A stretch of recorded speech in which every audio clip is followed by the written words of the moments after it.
Why did you choose science fiction? This is a book that I could have written as a nonfiction projection of the future. Yes. And but I wanted to tell it in the framework of a story rather than a lecture on possibilities as things go through. So if we take the timeline for this book, it's effectively 60 to 80 years in the future. In the book, we're at the beginning of the Troubles period right now. And so we've already entered into that, which is a series of disruptions which are going to pass through the world.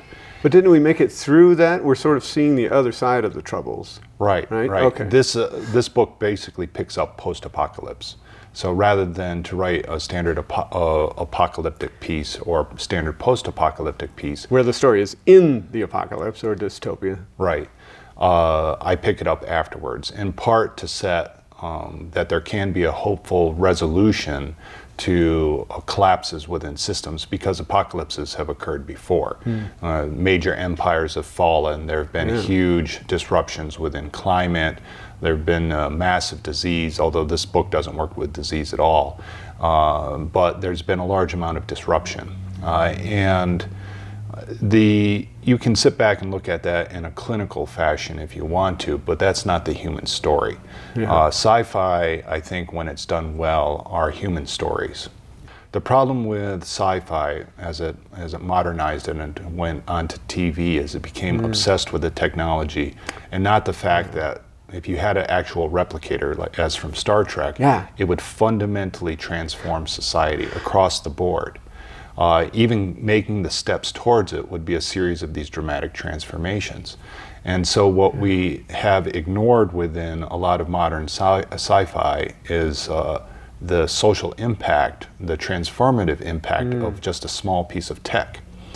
If you take somebody like Arthur C. Clarke, who fell into what's called Futurism within sci-fi, which is painting pictures of the future, he was actually hugely predictive. He predicted the cell phone, the answering machine before it became the cell phone, various forms of computers, like entirely down the spectrum. He saw the problems and he saw the likely solutions, and he put those into the stories. Right, and he illustrated how much those things changed the way that people interacted. And so this book is a futurist book, and the problem with futurism is that depending on how the story is told, it can become very tedious. So the idea is... Because it becomes, like you said, in nonfiction, it's just like a list of, well, here's how the world's going to change. Exactly. And like, even if you were to jump over, let's say, to Star Wars, and you have lightsaber technology pop up, we have the drama of the Star Wars that we enjoy watching, but the fact is, if you were to actually introduce a lightsaber technology, you'd have this transformative process pop up across society. Right. If you had computers that were effectively like cloth that you could drape anywhere, and they could, because of their position, they served as screens, meaning that you could they would emit any scene that you wanted to, so that environment would take on the look of whatever you wanted on the screen. Now the other thing is for complete immersion, they use SUPs, which is a narcotic hallucinogen, illegal, but in the dens where people are seeking this complete absolute immersion, the SUP suppresses the ability of the other senses to differentiate from a visual sense. So not only do you see it, even in normal screens, for example, if we were in a garden, and that was the scene that was being created within there. A flower garden, your mind would automatically begin to bring in smells. Yes. Like you could sit back and smell it. Your skin might feel the wind. Yeah, a little breeze, and maybe a coolness. And so the mind substitutes the senses that need to be going. And the mind's totally capable of that. One of the things we have to keep in mind about the main character, Cassie, is that we come to realize, and she comes to realize at the same time, that she's isolated. She doesn't know that she's isolated. She believes she has relationships, but if you look at it, her relationships aren't with physical humans. And they're with images of humans. and with her mother, effectively her mother's technical ghost. Ooh, I like that, technical ghost, yeah. Emerges, and she's caught into conflict or drawn into conflict by it because she's sitting there going, well, my mother exists as a kind of a technical ghost, but at the same time, what happened to my mother? And that's an old conflict for her from her childhood because her mother disappeared. Yeah. But she's placed into the situation of, well, what does it mean to live in the real world versus what does it mean to live in the world that I am part of the creative process for, because she creates worlds. Yeah. And it's what's a great the difference? paradox. That's great. And she finds that large parts of our human experience cast through the virtual world or the screen or the encounter world is not fulfilling her at a fundamental and basic level. In the encounter room, we see Cassie doing her work. I think it's there. Is that where she writes the programs? She has an encounter room with basically a full lab that's built into it. So. And her work is much more artistic than one might think of programming the way it was, when we were kids. And there's a thing called the emotive glyph. Can you explain the emotive glyph? Okay. Let me give you a little backstory. Okay. So essentially, the way that I write is that I create the world first. And so I build aspects of it, and I have a huge number of notes that go with it. I explore parts of it mentally and go from there. And then I just follow the characters around and effectively report what they do. I see, yes. And so there's a large prep curve that goes with that process. Book 2 is in large parts a prequel to book 1. It's like half prequel, half modern event, but a large part of what I explore is how the past creates the future. Okay. So a lot of the foundation for the emotive glyph is laid out in book 2. Okay. Mike, the pseudo character that I occupy, Cassie's grandfather, he creates a software system known as a language called intuitive algorithm, which is a self-writing software system. Okay. He eventually creates a much more sophisticated software system called I Am, which is intuitive algorithmic machines. Okay. But the intuitive algorithms can create software based on human need as the human starts to do things. And so there's a big debate about it, but as processing power increases, the real limitation will be humans' ability to code. And most coding is redundant. It's not creative at all. Right. And so basically, just the nuts and bolts of how to get things done. If we want an app to do something now, the app has certain features, and we tell the app to or plug in. We just plug stuff in. Yeah. And then it produces those things. In the future, if you had the IA or the intuitive algorithm system, you don't have an app. You just make demands of the system, and the system starts creating the ability to do those particular things, and it gets better with it over time. It's almost a branch of what we experience now with advertising online. Yeah. Mm-hmm. And the next step of it, the I Ams, can go even farther than that, and they can anticipate what humans will need in the future. Okay. And so it can self-write not just apps, but the foundational code. And it can achieve things that we don't expect. If we were to have something like the great quantums, there's no way that a human could access that full processing power. It just doesn't have there's not enough human activity to do that. We lack the man hours, the skill sets, et cetera, et cetera. I see. So the computers will have to self-program. Now, and anticipate a lot of that. In the screen world, in the world where the quantums exist, Mike has actually laid most of the foundation for that, let's say 40 years prior. Yeah, before the book, right? Before the book. Yeah. And so Cassie's working within an environment that was created by her grandfather, which she may or may not be aware of.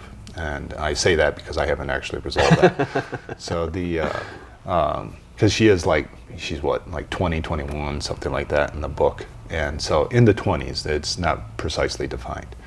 And so she may simply not have that knowledge. Yeah. You know, she started working when she was in her teens, creating these marvelous artistic works. And the artistic works are interactive. And the whole thing's about creating these interactive structures using essentially this new media. Yeah. And so, because why would you have a static work if you could create whole interactive things and then modify the details so that people could completely immerse themselves in it? And that's what she does. That's her job. That's sort of a branch from video games today, right? Right. And so we see that all those things blending together in a new form in this new media, and that you create this interaction. I may not personally want to play a video game, but it'd be neat to explore a world that was just explorable. Yeah, and even if you wanted it to be more mundane, let's say you wanted to go for a hike at your favorite hiking spot that was 4 states over, and you didn't want to drive there or fly there, you could walk there every single day in a representation that would be indistinguishable from actually being there. That's so weird and cool. Or here's the other thing, because it would be built off of emotional triggers, it would be more than being in the real place. It would be more emotive as you're going through.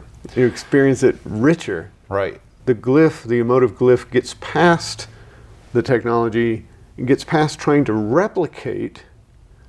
When you look at something on the screen, you see, oh, this is a replica of something. Mm-hmm. Even if it's a painting, it's a replica of a painting, which is a replica of a flower. But when you're standing in front of a painting, it's the thing. And it goes in past the mind. It goes straight to the heart. Yeah. Is that something? I would say that's it almost exactly. The emotive glyph plugs into and gives you human experience. And that's one of the reasons, for example, when Mike experiences it, and like part of the way that he confused it with his real memory. Right, and in the storytelling for the narration of it, I wanted to create an event where you experience that confusion too. So the narration is limited to his perspective and unwinding, and then as he realizes it, you realize what happens as well. And so in some ways it's Faulkner-esque when it comes to that. You're unwinding in the person's consciousness as it comes through. Like one at the same time. Right. You're both realizing at the same time, Yeah, and so so as he experiences it and it unwinds, he starts to realize what Cassie's working on. Wow. And perhaps in a hypocritical fashion, perhaps not, he sees it as a danger. And because he has a question of, well, this could fundamentally change what it means to be human. Yeah. Because what happens or to be an individual. Right. And so if you can substitute experience, and humans are their collected experience, yes, what's the value of a human being? And that becomes a fundamental question within the book. Like, what does it mean to be human if we can do these particular things? Yeah. If we sit back and we look at that, one of the real reasons that Mike has an issue with that development, because, you know, he wants to be part of Cassie's world, there's no doubt about it. Then he steps into it and goes, oh no, this could be horrible. Yeah. It's a question of, well, it's not so much it could be horrible, it's whether or not should it be under Cassie's stewardship. Oh. Because it's not under anybody else's stewardship. Now, it would likely eventually reemerge. Genius does reoccur. Sure, yeah. But it also doesn't, you know. It could be centuries before it reoccurred. It could be... And we might be ready for it by then. Right, and so he has to ask himself as he sits back and he looks at Cassie and goes, do we want the future to be determined by this young woman who lacks all these experiences? And but in a way, isn't she the perfect one? She would be able to wrestle. She's a product of the world. I don't know that someone from the past is qualified to make those decisions. Those are all the questions to ask. And if you ask that of her, can't you say the same thing about Mike? Can't you sit back and go, are you supposed to be the guy that's making these decisions? Yeah, you made a bunch of decisions back there that led to us here now. And especially at the same age as Cassie. And how often do we as humans look back at somebody else or look at the new generation and go, oh, you're doing a stupid thing. But the reason we're saying that is because we did a stupid thing at the same time. Yeah. Do we really have the ability to deny that of somebody else? And isn't humanity just a series of stupid things that we wrestle with, that we deal with later on? yeah, and at some point you have to decide whether or not you're going to manage to risk. I took a lesson from Shakespeare, which doesn't sound like Shakespeare's going to be fun. The truth is that I love Shakespeare. Yeah, Shakespeare is a very earthy, multi-tier writing guy. Yeah. And so works with deep themes, relationships, all these other interactions, what it means to be human, so the major themes. Yes. But at the end of the day, half his humor is bathroom humor, and he tells dirty jokes all the time. He understood what it meant to be entertained. And that allows a certain connection, too. Yeah. And I mean, I could have sat back and wrote a nonfiction book pretty easily, as you can see, just talking about these components. Yes. But that's not what I wanted. And so, and it's not messages hidden in a bottle type of thing either. It's designed to be, it's an entertainment that you can explore and examine and find something for yourself within that possibility. You mean it's not hidden? It's laid out. This is the world that we're living in now, and this is what's going on. These are the people in it, and it's almost like each chapter is a little vignette or a painting, sort of. And it's each chapter in itself is sort of a motive glyph that,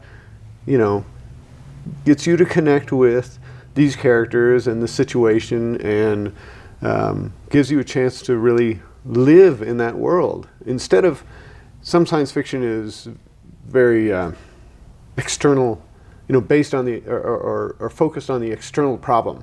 Okay, we have this alien, or we have this spaceship, or this meteorite, or whatever that we have to a conflict that we have to deal with. This is more like, well, I walked into my friend's kitchen, and we hung out for an hour, and we talked about what was going on today, and we learned about what they're doing, and we had a conversation, and it's more atmospheric in a way. Well, and that was very deliberate. If you think of it almost being a false biography written by an outsider following people around, that would kind of be the way that I wrote it. Yeah. And it's like, here's a very neutral biographer. A neutral Yes. biographer, where I'm just sitting back going, and it's like, this was the experiences, and these are how these things came down, and you can feel about it the way you want to feel about it. And if you don't like that aspect of the future, I think it's likely, on my part, is to create that seamless experience, so it's entertaining. Yes. People can be involved in it. You can Not sit a big back. effort. Right. Yeah. And the effort's on my part. It shouldn't be on the audience's part. And we just let it unfold. Cool. So.